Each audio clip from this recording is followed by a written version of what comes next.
अभी जो देख रहे हैं ब्रेकिंग न्यूज है। आशीष लाल यादव और खेसारी लाल भी नहीं कर सकता जितना आशीष लाल यादव ने कर दिखाया। पवन स्टार से भी बढ़कर नीरवास भी बढ़कर अभी सबसे ज्यादा गाना इसी का चल रहा है।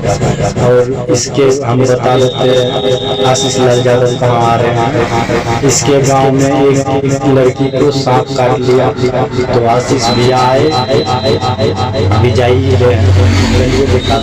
पहुंचने वाले हैं। आशीष लाल यादव को बहुत सब्सक्राइब और शेयर वीडियो करते रहिएगा। आशीष लाल भैया जैसा कोई भी कलाकार अभी नहीं आए हैं भोजपुरी में और चाइना में जो कि हमारे जलन ऐसी डालता एंटरटेनमेंट से आप दिखा रहे हैं। अगर वीडियो अच्छा लगा तो इस वीडियो को लाइक शेयर कर दीजिएगा। और इसी तरह आशीष लाल यादव का रेडियो एकदम कौन सा सॉन्ग आने वाला है वो आप तक खबर पहुंच जाएगी। तो हमारे चैनल को सब्सक्राइब कर लीजिए भाइयों। नमस्कार।